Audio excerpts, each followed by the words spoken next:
Well, good evening, Cam. Hi.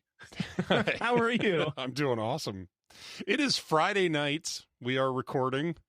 I think I've had a long day. I don't know what your day's been like, but I've had a long week, yes. so inner dialogue after dark is coming at the appropriate Oh yeah, time. gonna be fun.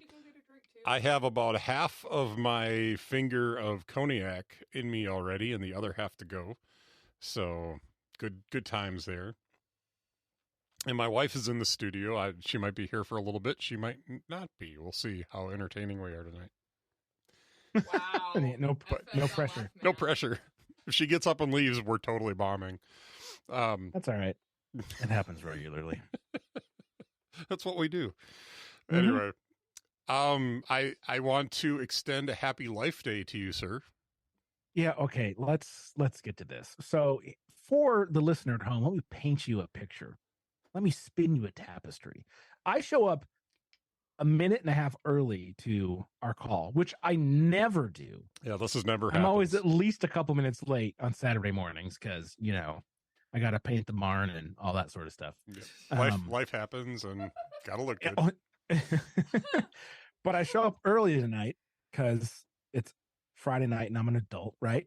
And I'm greeted by a screensaver of Grogu, also known as Baby Yoda to the uninitiated. And it just says Happy Life Day. And I didn't even really think twice about it. I was like, oh, this must be left over from some other call that he was on for other people where Happy Life Day is like an inside joke. No, sir. That was all for Little you. did I know. And apparently in the 70s, before I was born, this was a thing. Well, to say it was a thing, it's only really become a thing in more recent times. But here's the backstory on it. There was a Star Wars holiday special. So for those of you who've seen this, you know that this was terrible. This was terrible TV. But it's lived on in infamy, even though George Lucas has tried to bury it and act like it doesn't exist. But the reason that today, this November 17th, 2023, is Life Day is because on November 17th, I believe it was 1978, it could have been 77, was the premiere showing of this, the one and only time it ever aired on TV. So, Okay. so now, and the episode itself, or the holiday special, is all about Life Day. So, and you kind of have to see it to realize how horrible this thing is, but it is all surrounds this supposed Wookiee holiday of Life Day, which it's been adopted into canon as a galaxy-wide holiday of Life Day. So especially if you read some of the books, you'll run into it. But and I think that there's a Lego Star Wars holiday special now that happens on Life Day as well. Yes, it does. Yeah, so I'm getting a confirmation from my wife on that. But now, like, if you went to Galaxy's Edge at either Disneyland or Disney World, they do Life Day celebrations there on the 17th, and yeah, so they do a Life Day celebration in Florida where Breakbushes have their house. Oh, in Naples? Naples. Yeah, in Naples, Florida, apparently they have a big celebration for Life Day as well. So, Naples, Florida, the natural habitat for Wookiees. Right. Exactly. I mean, there's marshes down there, aren't there? The only worst place would be like the Sahara or Death Valley for a 7-foot tall creature covered in hair. I don't make That's choices. Too funny. Somebody made a choice. I didn't make it. So yeah, more like Reykjavik, right? That would be a good place for. Sure, that would be an excellent place. Although they live in kind of a jungle atmosphere, so maybe the Amazon rainforest would be a little bit more appropriate. Although with that much fur, that would be awful. It would smell. The lice would be rampant. Well, the rumor is Wookiees kind of have a scent to them anyway. So, but you don't know. Maybe their sweat smells sweet. Probably not. All right. They be stanky. So we're doing an After Dark episode, so we're going to have a little bit of fun tonight. We are digging up the old pod decks to go through and answer some fun questions tonight.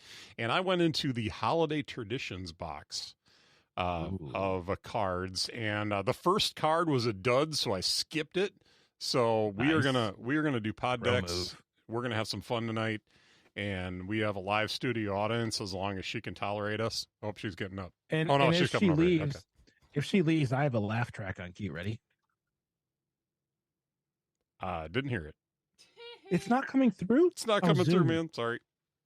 That's Bush League Zoom. Does that mean I that even you have a get sad right to- trombone I could have played right there, and it's not coming through. And I have that on my sound pads here, but because I'm doing my backup recording, it won't let me switch between what would be like pages of things, because you only got 8 of them available at a time. So, but anyway, Ooh, okay. inside How about- baseball. How about now? Ready? You got it? Yep, we You got it. All right, there we go. All right. All right, sweet. Settings fixed. Oh boy. Noise suppression, blah blah blah, whatever. This is going to be fun. gonna be Anyway, great. let's go ahead and get into our hilarity. All right. So you like the holidays, right? Generally, yes. Yes. 'Cause I'm known on this episode for asking dumb questions, but I think holidays are fun, and we are going to talk about some of our favorite holidays, holiday things, things surrounding the holidays, and some other things, whatever comes up on in the cards. And the first question, and I'm really interested to know what you're going to say about this. What is your favorite holiday scent? My favorite holiday scent. This is a real banger right off the top here. So And we're talking Thanksgiving and Christmas, yeah? yeah, we'll go Thanksgiving through Christmas. Okay. My favorite scent is mulled wine. Mulled wine, I like it. Yeah, baby. Mm-hmm. Yeah, we're It's big fans also of enjoyable mulled to wine. drink, but it just, Cedarburg you get the spice. cinnamon and the orange and like, Mm. excuse me, the clove, and it just, and like that warm, spicy flavor, like it just reminds me of like a cold winter night when all the decorations are up, and I actually bought a bottle. I usually make my own, but I cheaped out at Trader Joe's. They had a bottle for like $6 or $7, and I was like, done. Well, But just those aromas just remind me of especially Christmas. yeah, we have a winery near us called Wallersheim Winery, and they have a sister winery over in Cedarburg, Wisconsin, and they make a mulled wine they called Cedarburg Spice. That is Mhm. everything you just said, and it's got such a nice complex flavor, and it's good stuff. So Well, and it's warm, right? Like just everything about it, the smell, the flavor, it's just like, man, this is this is winter. Winter. Yep, right, especially up north where we live. It's so. it's our New Year's Eve tradition. So, or not New Year's Eve, Christmas Eve tradition. We've got port for New Year's. Port. Tawny or ruby. We've done both. Not in the same day. No, not in the same day. No, that's another one we get from the Wallersheim winery near us. So Yeah, there was when I lived in Kansas, there was a winery. As far as I know, it's still around. It's called Somerset Ridge, and their port they made a tawny and ruby, and it was phenomenal. It was so good. Yeah. Both of them. I think Wallersheim makes like Special occasions. three different types of they've got their regular, which is I think what you're referring to as a ruby. They got the tawny, and then they have a white. So Ooh, yeah. I've not had that. Well, if you ever have the opportunity to come visit us, we'll take you to the Wallersheim Winery. Twist my arm. Yeah, yep, good stuff. And their tastings, yeah, I usually have to be careful because I'm usually the driver, but there's a lot to taste. So anyway, it sounds like a bunch of There's winos. benefits to not knowing how to drive. So I would say I've got to answer this question now, but I would say my favorite scents of the holiday. We'd have a artificial Christmas tree, but I do really like the smell of pine, like a good pine tree. Uh, Funny that yesterday, where I work, we got all of our live trees in, and Oh, nice. they come in a box truck, or not a box truck, but like a regular semi truck. And Mhm. so I had to unload them out of that truck, and man, that truck smelled amazing. Oh, I bet. It was All of good. it back in there. Yeah. Yeah. So anyway, You just huff some pine sol if Ooh. you're ever, yeah, Just in that smell. that's got some other chemicals in it. That's not quite real. That was the joke. Don't do it. It's a bad idea. All right, so you have a Christmas tree, right? I mean, it's not up right now, but So I'm not much of a decorator, okay. and as a bachelor, I can get away with that. But now that my kid is getting older, I think this will be the first year that I actually get a tree for Christmas. So do you have because- any like ornaments that you like? any ornaments? Yeah. Just the ones that my daughter has made me. Okay. Like Because preschool, our next question is, what's your favorite Christmas ornament on your tree? Which neither one of us have a tree up right now, so that would be a little weird if we yeah, did. I mean, it would be the one that my daughter made last Christmas at Okay. school. Awesome.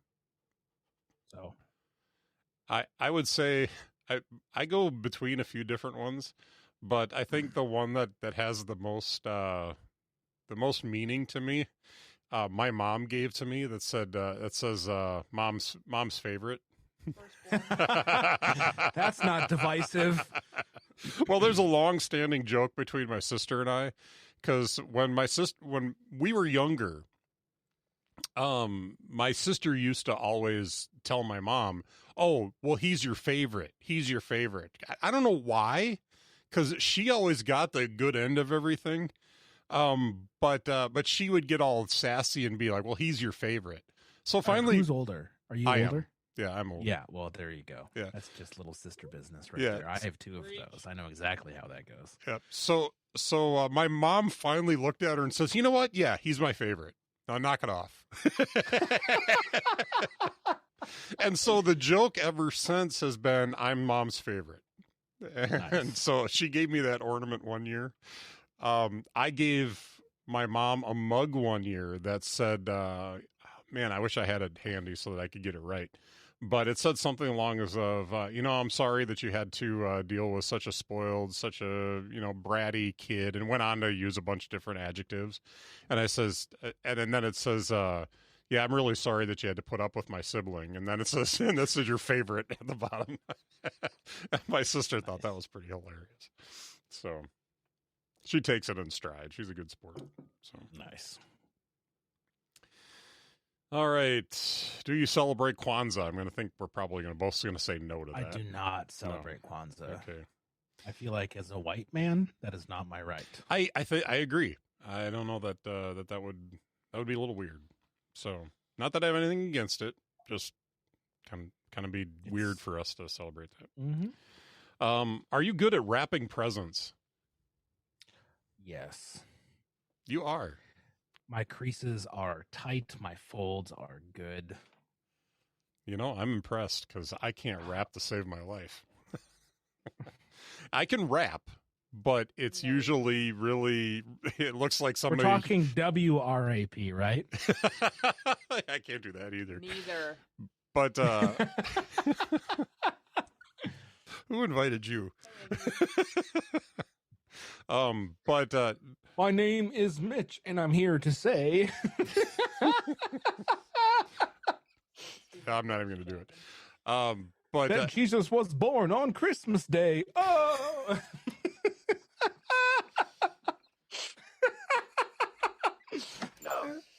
No. all right. So Not right though, yeah. as far as wrapping presents, yeah, I'm terrible at it. I put it in a bag. Yeah. So That's all right. no, Oh, you put it in a bag? I put it in a Nice. bag. It Smart. works for me. All right. I'm sorry. I'm still laughing Nope. about that. Not that one. All right. Snow, love it or hate it? Love. All caps, exclamation point. Love the snow. All right. I know what my wife's going to say. My wife loves the snow. I fall somewhere in between. I love it when I don't have to go anywhere. I hate it when I have to drive in it. Yeah, that's fair. But for me, it's mostly because other people don't know how to. And they forget, like, oh, I should drive slower and leave more space between me and the vehicle in front of me. Me, I no joke. I drive down the road and I'm white knuckling the steering wheel, and I'm just thinking the whole time, I'm going in the ditch. I'm going in the ditch. I'm going in the ditch. So, yeah, it's tough. But since we got our Jeep here a few years ago, it's been better. So, Yeah. So when I was in high school, I worked at the local Baskin Robbins ice cream shop, and I would often close the store in the evenings. And my mom had a Jeep Cherokee Sport, which is a rear-wheel drive with nothing over the back tires except the empty hatch, right? Oh yeah, I've been there. And so in the wintertime, I taught myself how to drive in the snow. I would go home all the side streets and I would like drift the corners to learn how to counter steer and control, when the back end got out. And it's just really fun to do that, by the way. But it's also it's a good skill to have because if you ever wind up hydroplaning or hitting a patch of ice, right, in the wintertime, you got to be able to counter steer and all that sort of stuff. So I taught myself in my mom's vehicle, which I don't recommend for young listeners, but it worked out for me. So I also learned how to drive in the snow. Part of the time that my dad was teaching me how to drive, it was actually in snow. And it was in a skill, man. And it was in a Olds Cutlass 88 that was like a long vehicle. I was getting like 15-foot long sofa is what that is. So when you fishtailed, you fishtailed. Like and I'm just gonna tell you, I have mailboxes were in danger. I have very good memories of fishtailing in that car. I attribute that to my ability to drive in the snow. Is my ability to fishtail in that vehicle. So it was good. And it was rear-wheel drive too, so you just slammed it on and the whole thing just kicked out. So indeed. All right. Have you ever watched Major League Dreidel? What? This is a thing? Is this a thing? Really? No, but my 4th and 5th grade teacher made us play with dreidels in class, which I don't think would be legal today. Yeah. But it was back then, I guess. Major League Dreidel. I have no idea. No, I am willing to admit ignorance on this one. Okay. Well, good. Me too. Not a Jewish guy, so, I feel like that's a bit of a caveat there. Yep. Love a Jewish guy. Did you hear that? I just heard something Jewish guy, and I was like, I don't know. My wife said, but you love a Jewish guy. You love Jesus. Yes, that's fair. Okay. This is fair. Yes. Ha ha ha, touche. All right. Anyway, what is the most special thing about the holidays to you? What is the most special thing? Well, I mean, if we're going to talk about Jesus, we should probably talk about Jesus, right? Certainly. Mm-hmm. So, I mean, like, obviously getting together with family is nice and special, and having the big meals and, yada, yada. But, like, honestly, Christmas is only important because of who we're celebrating. Right. The presents are nice. The dinners are nice. The parties are nice. The time with family and friends is nice. But we get that for Halloween. We get that for Thanksgiving. We get it for Memorial Day. Like, there's other times in the year where that's a thing. Mm-hmm. And so I think for me, just knowing, like, there's that stupid, like, what's the rhyme? The reason Jesus is the reason for the season. Yeah. And like, okay, Christians are notoriously cheesy for that sort of stuff, but there really isn't a reason to celebrate Christmas if it's not for celebrating the birth of Jesus, knowing what it leads to at Easter, and if Easter never happens, then Christmas doesn't matter. Right. So I mean, call it a canned answer or whatever, but genuinely, that's my take on it. Mm-hmm. Because we don't need to celebrate Jesus to have family get-togethers, Mm-hmm. right? But in the end, if what we believe to be true and what the Bible claims to be true is actually true, then it's a really big deal. Yeah. That happened. Huge deal. So that's what I'll say about that. Yep. And I wholeheartedly agree. I think Christmas money is pretty good too.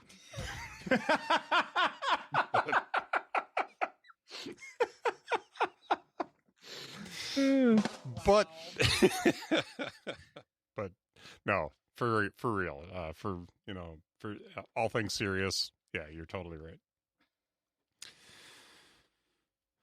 Do you enjoy white elephant or secret Santa parties with your coworkers?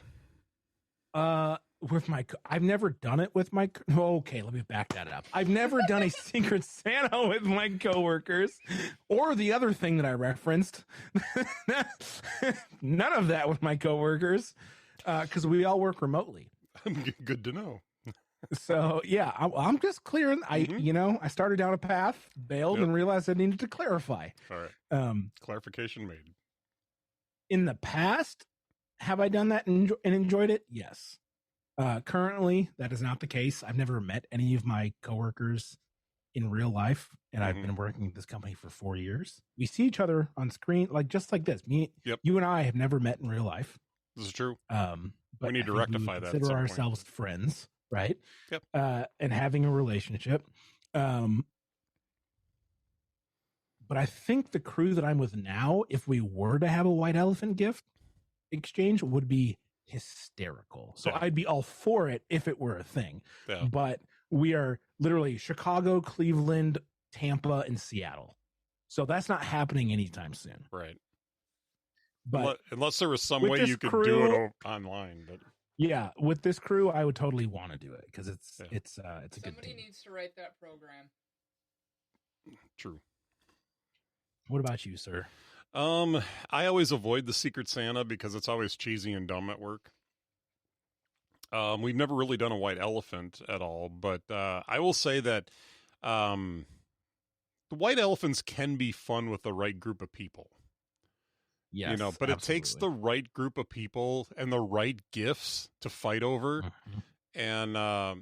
And if there's anybody listening who doesn't know what a white elephant or a Secret Santa is, look it up online. It's not that hard. Because it's a little complicated to try to explain on a podcast, but not worth it. Yeah, but I would say a white elephant can be a ton of fun with the right group. My family has tried to do white elephants before, and I just not that fun, And it got to be the point where all of us guys would just give each other liquor. So it's just like, do you want the Jack Daniels or the Jim Beam? Wait. So, everyone bought Packers socks? Oh, wow. Crap. Anyway. All right.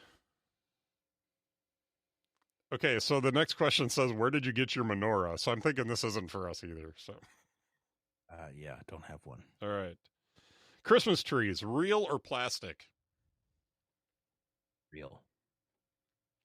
So I'm going to say real.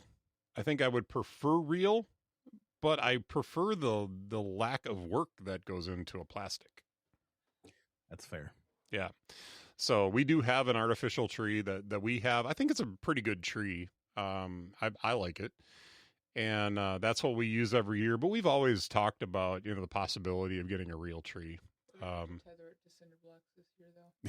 saw something online the other day on Instagram that had an artificial tree zip tied down to like two or four cinder blocks, and it just said, "Your move, cat."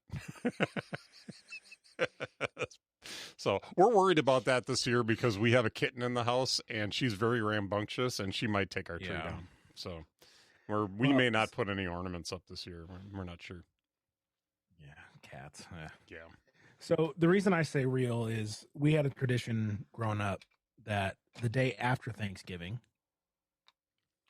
we would all drive from Detroit, where I grew up to Port Huron in Michigan, which is about 45 minutes to an hour.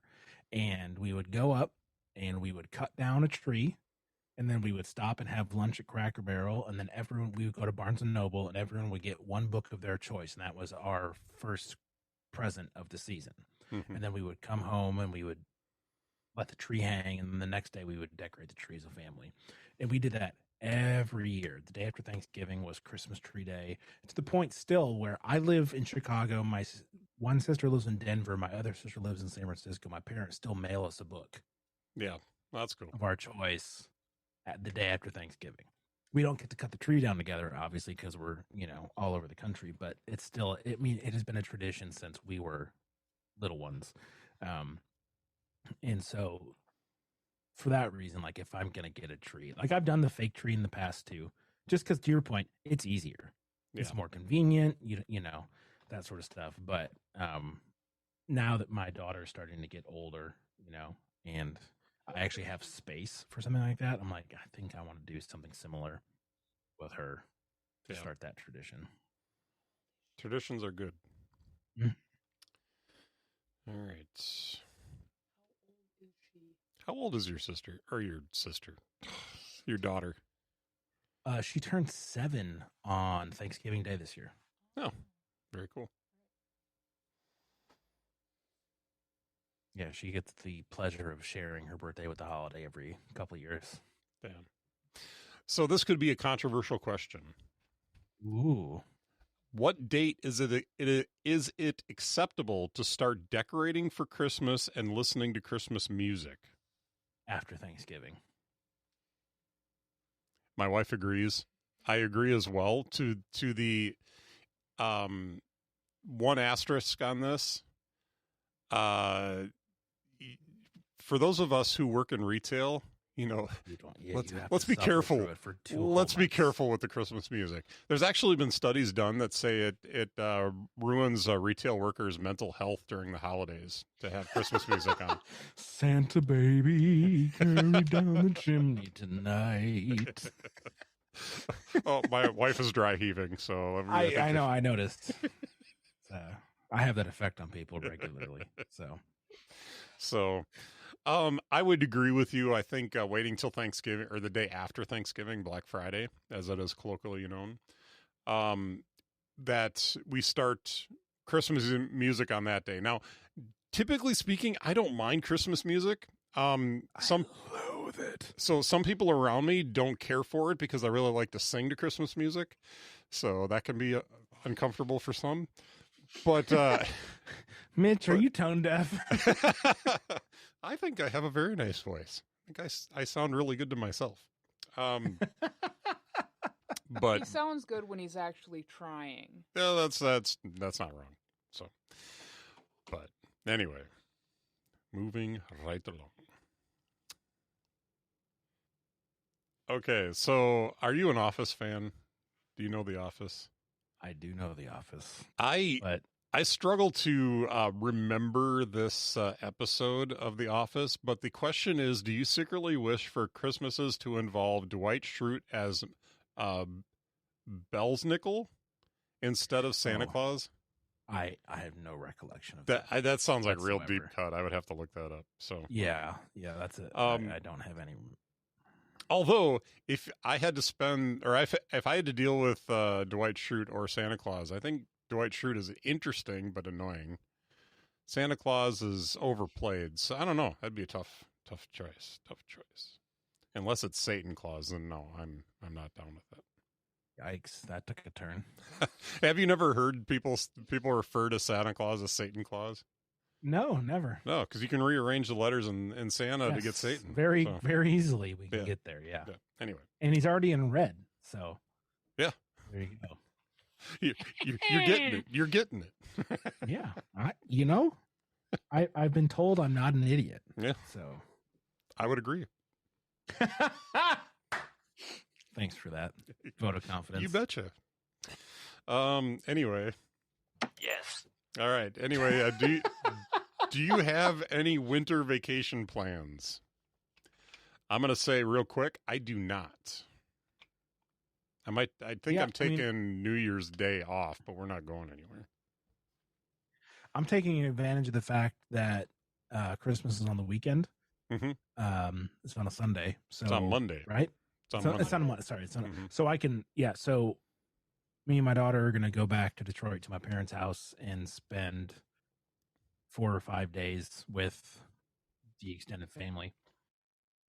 See cousins and cousins' kids and aunts and uncles that I haven't seen in too long.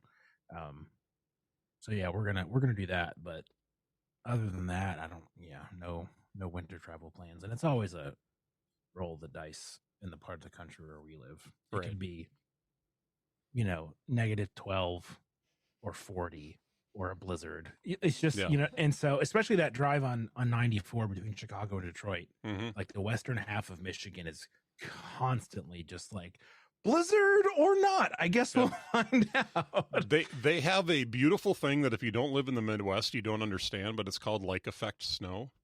That Mhm. it's just whatever direction the wind is blowing is where all the snow goes, and it comes right off the lake, and it's terrible. So There was one trip. It was I think it was 2 years ago. I was driving to Detroit, and at one point I pulled up the radar map, mm-hmm. and the entire mitten was free of snow except for literally the exact pathway of I-94. The only snow in the entire state mimicked I-94 across the state. Now- It took me 6.5 hours to do a 4.5 hour trip. It was so bad they drove me up to Lansing, which is an hour out of the way, and back because there were so many accidents on the highway. yeah. It was brutal. And I realize now it was only a year ago because I was going to say I thought it was recently because it was last winter. It was brutal. Yep. And I looked at that and I laughed out loud and I was like, well, okay, then I guess I'm just going to have to be patient. It was ridiculous. All right. So, what is your favorite holiday food? Ooh, Deep. Thanksgiving, it's definitely stuffing. Stuffing is good. Hands I like down. stuffing. Turkey Christmas, is so overrated. It's all right.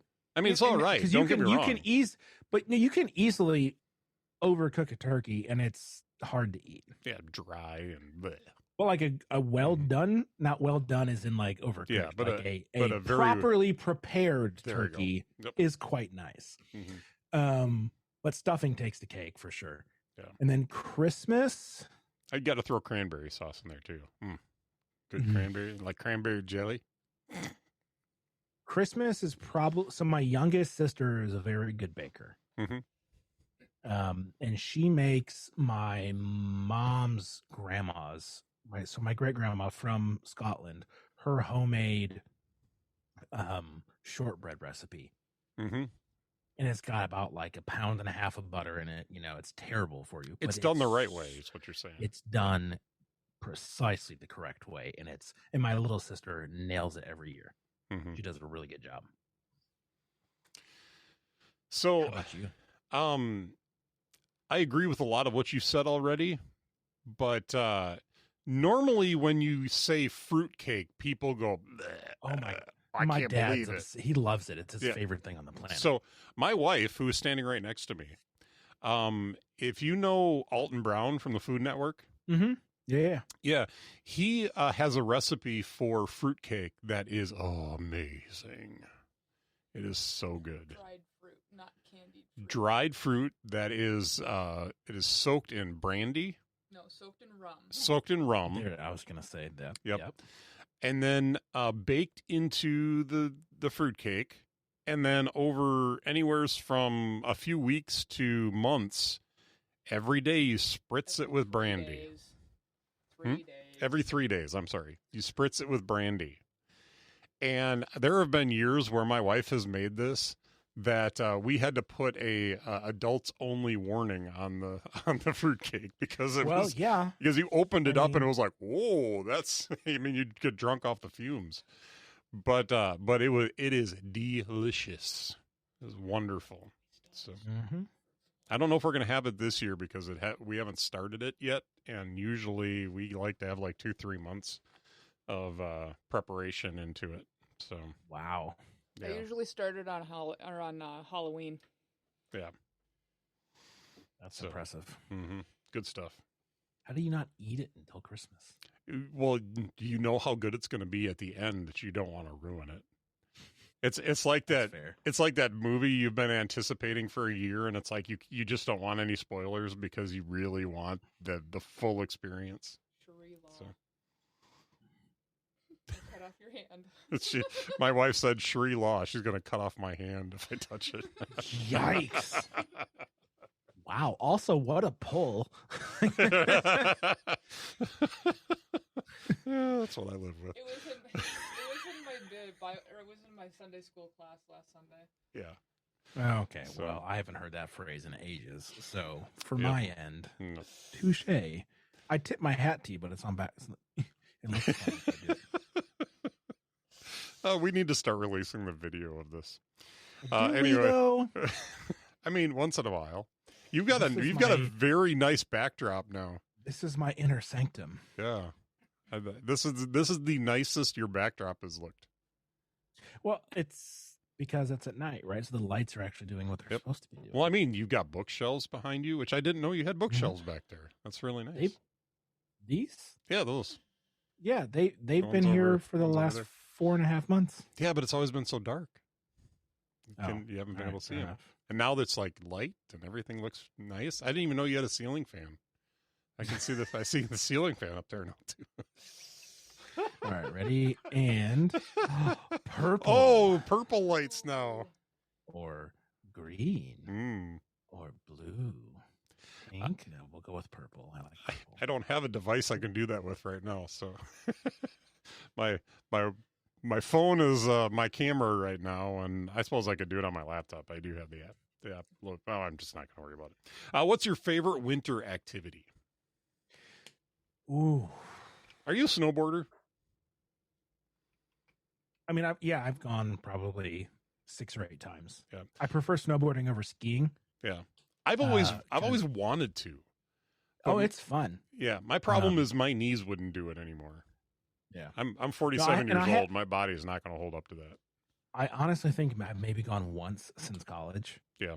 But I also lived in Kansas for 8.5 years, so that doesn't exist there. Yeah. Also, neither does hockey, which was sad. Hmm. But no, I do enjoy snowboarding.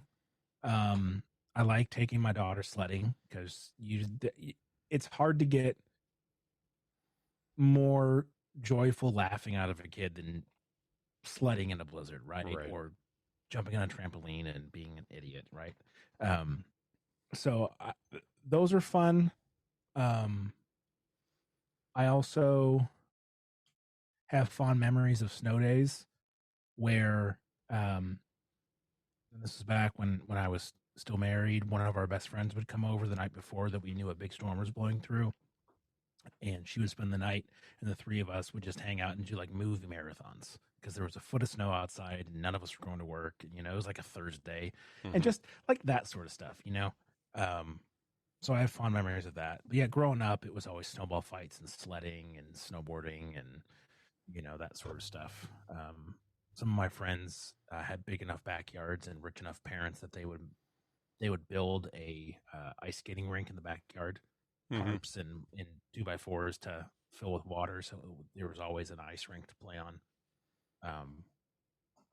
But yeah, I think nowadays my main winter activities that make me happy are the ones that I get to do with my kid. Oh, So that's cool. That's sledding and building snowmen and that sort of stuff. We've toyed around with the idea of snowshoeing. I've never done that, so if Yeah. you do it, you have to let me know. We'd have to find some public land to do it on, but it would be fun to do. If I'm going to be honest, my favorite winter activity is curling up on the couch watching TV with some hot cocoa, or maybe coffee. Yeah, we're not like super outdoorsy type people, so at least I'm not. But I don't want to talk for my wife. You know I like sitting and reading. So, yep, we're both not super outdoorsy type people. So That's fair. I do like a good bonfire in the winter too. I wouldn't disagree. That does sound delightful. Used to do that for Christmas Eve every year. Mm-hmm. What's your favorite holiday song? None of them. I can tell you what it's not. That list is very long. Uh, what's my favorite? Probably "Oh Holy Night." I respect that. Yeah, that's probably it. Yeah, I think I can't say that I've had a real favorite. If I had to nail one down, I've always really liked "Let It Snow," even with my feelings about driving in it. I've always liked "Let It Snow." So, can I, in somewhat of a tangent from this, can I tell you about a tradition from my college days? sure. That is somewhat related. So I went to Taylor University, which is in Indiana. It's a small Christian college. And they still have the tradition, and they've had it for forever. And it's called Silent Night. And so every year, like a week, it's like the week before finals to end the fall semester. So somewhere in the middle of December, like a month from now, they have a 4-team basketball tournament. That's us and 3 just absolutely awful teams. Much smaller and not good basketball teams. And the first game that we play in that tournament is the Silent Night game. And it is, most games, the gym is like half full, right? The Silent Night game, we are past fire code by like 200 people. Like, we shouldn't be allowed. It's not even standing room only. You can't get in. There's a living nativity at one end of the basketball court that changes scenes as the game goes on. Everyone is dressed in ridiculous outfits for Christmas themed stuff. And the reason it's called Silent Night is that until our team scores the 11th point, no one in the crowd says anything. You can hear the sneakers squeaking on the floor. You can hear the coaches. You can hear the players talking, calling out plays. Like, you can hear everything. It's a gym with 1,500 people in it, and the only people talking are the 10 people on the floor. Yeah. And then when the 11th point happens, the roof literally blows off the arena. My freshman year, they bring in extra bleachers for the baselines. Like, like the metal, like the 8-row portable bleachers. I was on the top of that on the baseline, and I was just looking around, taking it in, not even realizing what the score was. And the basket went in, and the 0 to 180 decibel jump, I almost fell off the back. It scared me. So I had to grab my roommates from falling the 8 feet to, my embarrassment. So it's a really, really cool tradition. And then after the game, we all go back to the dining commons, and there's Christmas karaoke and cookie decorating and gingerbread house making. And the president of the school reads a Christmas story to everybody, and everyone's in like their PJs. It's just a very wholesome, like really fun last moment of joy before finals week sets in, and everyone is, heads down. But after I graduated, by probably 4 or 5 years, ESPN caught wind that this was a thing. Yeah. And they sent a reporter to my tiny little Christian college in Upland, Indiana, to cover Silent Night. And it's been on SportsCenter multiple times. And one of a former player and a former coach went on to coach at the University of Illinois for a couple of years.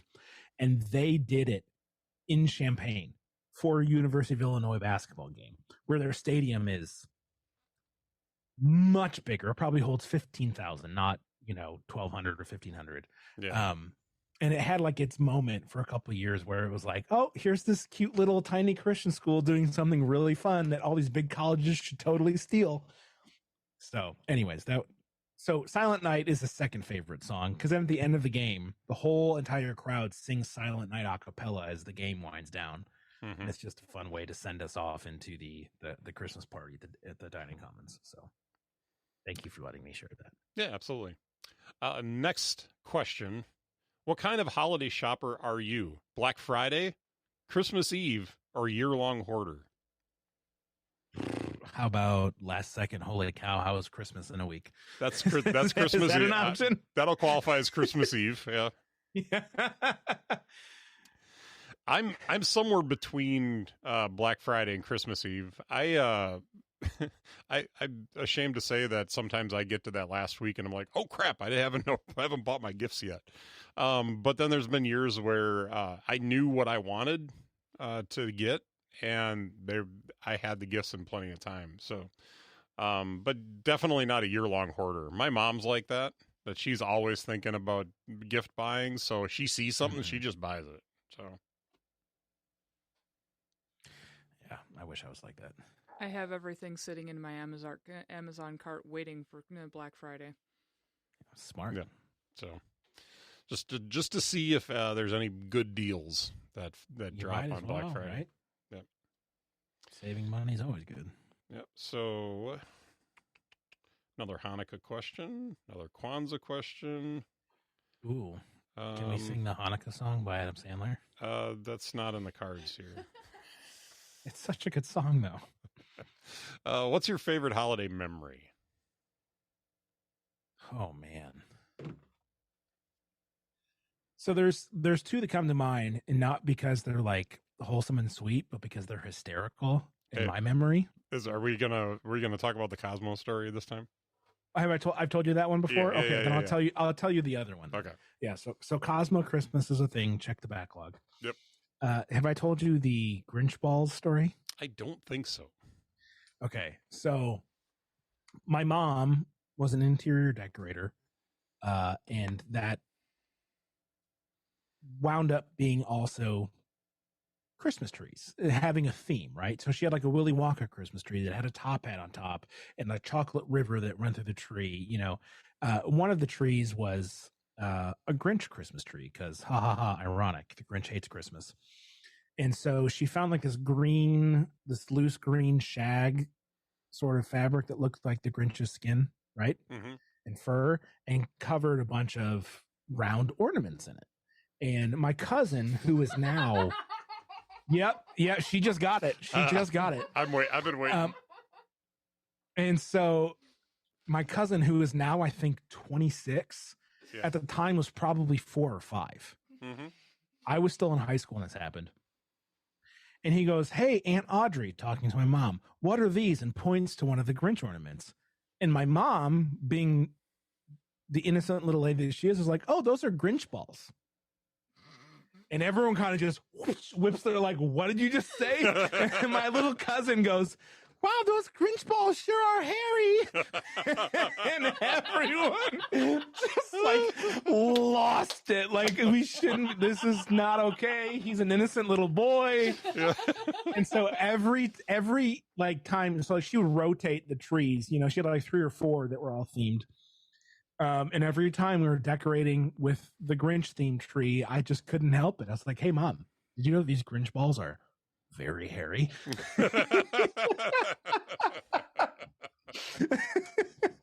That's like hilarious. I said, not wholesome, but funny. No, and it's something that every single person in my family remembers.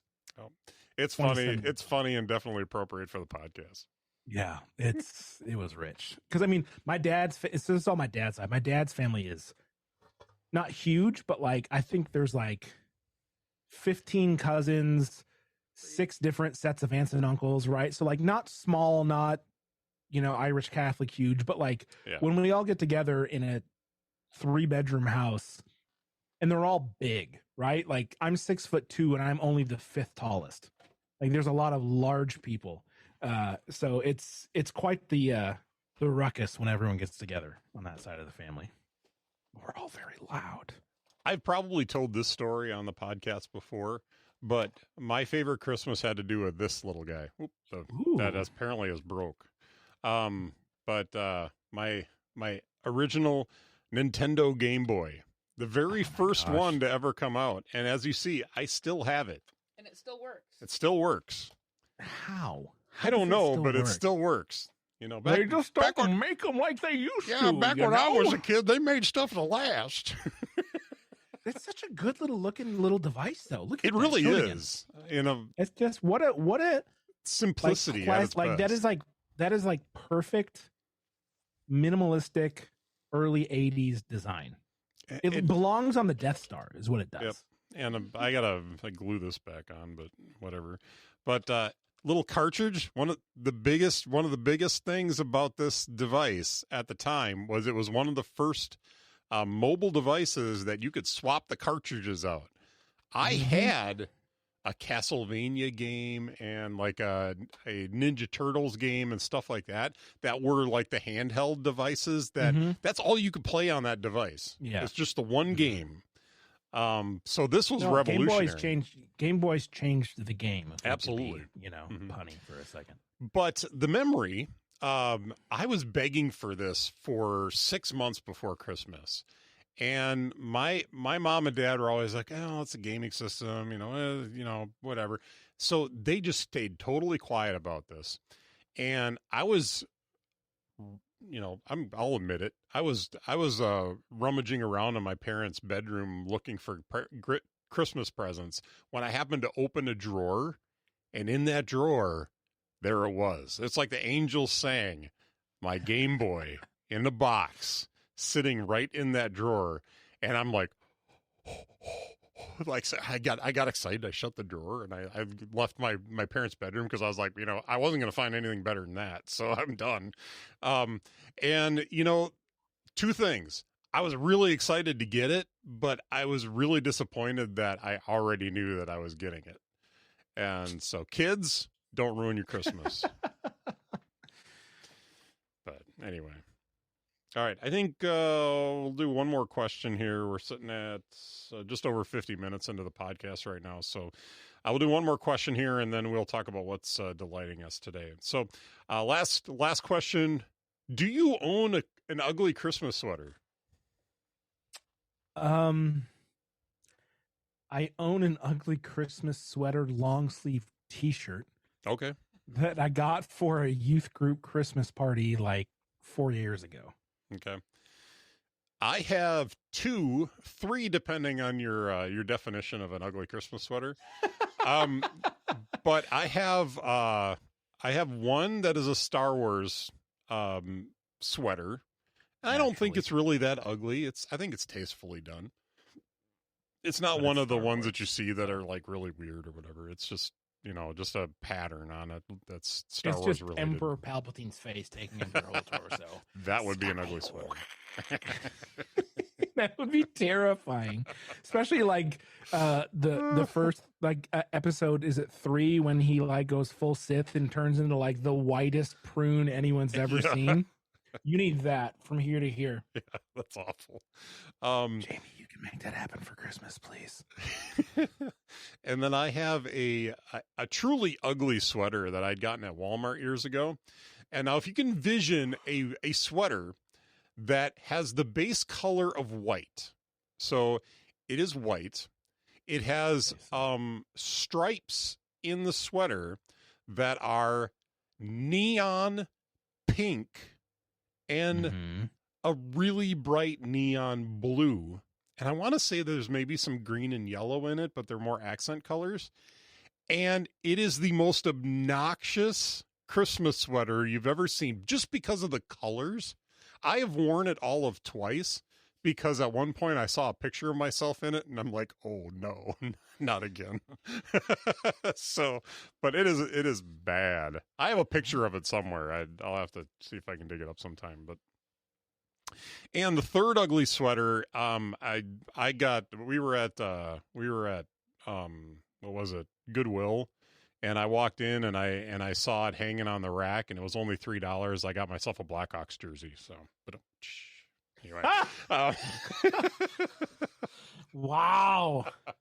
that has been my joke. I have some guys that I Dude, work the with. Blackhawks jersey is a good looking jersey. It's a good looking jersey. No, the joke as much is as I hate to admit it, growing up in Detroit. Yeah. The Hawks have a good looking jersey. No, the joke is because I work with some Blackhawks fans at work. So I will make the joke every once in a while. Oh, it's a ugly sweater day coming up, so I can wear my Blackhawks jersey to work. And that works even better because a lot of people like hockey jerseys are often called sweaters. Right. That's the so joke. It works on multiple levels. Mm-hmm. Yeah. Funny. All right. So, all right. Well, I think it's time for us to talk about what's delighting us today. So, Cam, what is delighting you today? A number of things. Life is good right now, and I'm just grateful for that. But I think what I'm going to talk about today is not like a serious thing, but like college basketball is back. And that's just something that I enjoy. And specifically, the school that I root for, the University of Michigan, kind of was getting trashed all off season for having a bad recruiting class, for not having good remaining players, for having our best player transfer to Kansas, who's ranked number 1 in the country. And they've looked really, really, really, really good. Now, they haven't really played anybody, but everyone kind of expected them to be like maybe if they're lucky, they'll make the tournament team. And it sure does look like they're going to be giving a lot more people a better fight than anyone had anticipated. Tons of turnover in the roster, that sort of stuff. So one, I just like college basketball better than the NBA, and we've had this discussion. I also like college football better than the NFL, and we disagree on that, and that's fine. But it's just, I remember when Michigan was awful through and through a football school. And especially with all the crap going on with their football program right now, it's nice to be able to like, oh, here's the basketball team that doesn't have that nonsense going on, right? And they're also 3-0, and that's the basketball game that I'll be watching this evening while I edit my video is their 4th game. But it's just, I don't know. I find college basketball to be entertaining and enjoyable.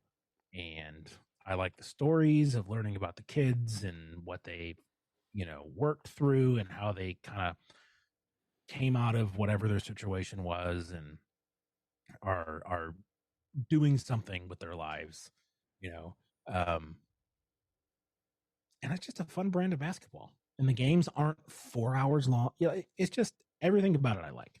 And the fact that my team is a lot better than anyone expected them to be it's like that's the cherry on top, right? Because I was expecting very much a not good year, and it very well may still wind up being that way. But all signs point to this is a competent basketball team with some kids that can play, which is just fun, And when you only get, the NBA, you get 82 games plus the play. It's way too much. One of the reasons I appreciate college sports is like the football season is 12 games before you get to the postseason.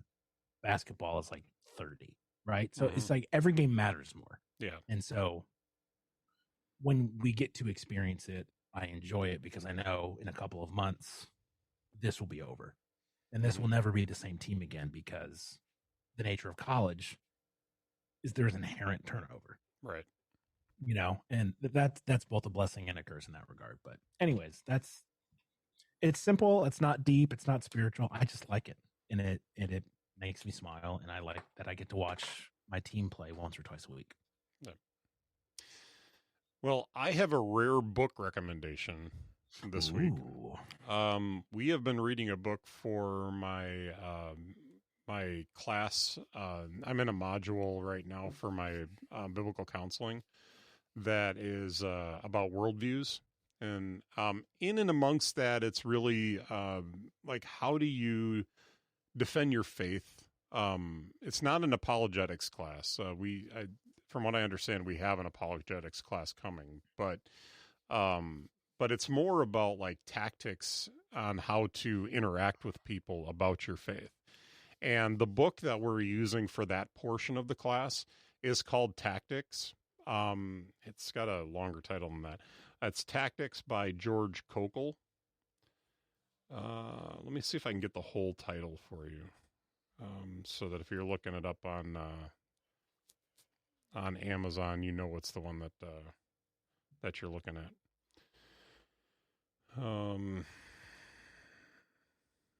Let's see. It is called Tactics. They have the 10th anniversary edition out. It says a game plan for discussing your Christian, and of course they cut it off right there. But it's a game plan for discussing your Christian faith or Christian conviction, I think is actually the title of it. But it's a really good book that helps to walk you through. He refers to it as the Columbo approach. This idea of like kind of just stepping back and just asking questions. And he talks about how, like in the early chapters, he really talks about how your goal is not to convert people, but to put a stone in their shoe.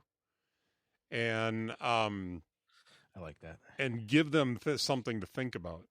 So I think it's such an effective way for us to approach discussions with people about our faith. Tonight we were just talking about mini tactics, or I'm sorry, we were just listening to the chapter on mini tactics. And it was going through like, you know, when you get these kinds of things thrown at you, here's how to respond to them without making claims yourself or over engaging in the conversation. You know, that's kind of the theme of the book is approaching things from a standpoint of pointing out their inconsistencies rather than accepting or making claims so that they can attack your inconsistencies, if that makes sense. Yeah. So a couple things were like, you know, so if somebody approaches you with, you know, makes a just an offhanded remark about, you know, something about the Christian faith, like, you know, all Christians are a bunch of hypocrites. Yeah, so, you know, non-Christians are a bunch of hypocrites. You know, we're all hypocrites.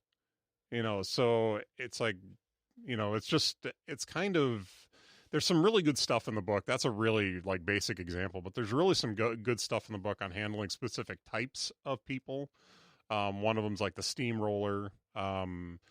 I forget, like the scholar who knows, you know, presumes to know everything and point out facts and figures and, you know, all this kind of stuff. And it's a really good book on kind of developing the ability to kind of approach people like that without really having to defend minute little ideas in scripture or try to, you know, bring a bunch of your own proof. One thing that I've learned from the classes that we've done is this idea of, in our culture, a lot of times we take on the need to prove what we believe. And too oftentimes the right approach is that they have made a claim and the claimant is responsible for the proof, not the person being attacked. And so what this book kind of teaches is how to turn it back on them and make them prove their point. So it's an interesting technique and it's really good. So that's Tactics by George Kokol. So if you haven't read it, show notes, folks. What's that? Link in the show notes. Oh, I can put a link in the show notes. I haven't been doing much with the show notes for a while, but I can certainly do that. So I just gave Mitch homework. Yes, you did. So anyway, is that it for us today? I think so. All right. I think that wraps it up for us today. We'd like to thank our studio audience, my wife, Jamie, joining us today. She waves. So, because waving really plays good in radio. So, anyway, If you would like to find out more about Cam and I, a great place to start would be interdialogue.show. You can look at our back catalog. There's also a feedback button there if you want to click that and leave us some feedback. Maybe you got a question or a comment, or you want to tell us what your favorite Christmas traditions are. We can definitely talk about that between now and Christmas. Also, if you would like to find out more about me, you can check me out at mitchcraig.online. And where can people find you, Cam? CamBrennan.com. All right. And you've got a media company that you are the owner operator of, do you not? Would you like to promote that? Yes. BrennanMedia.co for those folks in the Chicagoland area that need fine photography or videography for their events. All right. Now you owe me royalty for giving you some advertising. So yes. If anything comes of that, I will certainly send you $2. This is pay per click now? Or? Trust me, my CPC is very low on that website. Or very high, I should say. Very high, right, because there's not much traffic. All right. Well, anyway, I'll give you this one for free this week. So. Oh, you're kind. All right. Well, check us out on interdialogue.show or our specific websites, and we'll certainly see you guys back here in a couple of weeks. So excited to see you then, and you all have a great Thanksgiving. I hope you can all think of something that you're thankful for this year. So we've done that in the past. I didn't feel like we needed to do that again this year because, yeah, and I'm thankful for my wife. She's awesome. So. Very good. Anyway, we'll wrap her up. Cam, it's been fun. Indeed. Yep. Thanks for showing up on time this week. Happy Life Day. Don't get used to it. Ooh, thanks for showing up early. Anyway. Yeah. All right. Take her easy, man. See ya.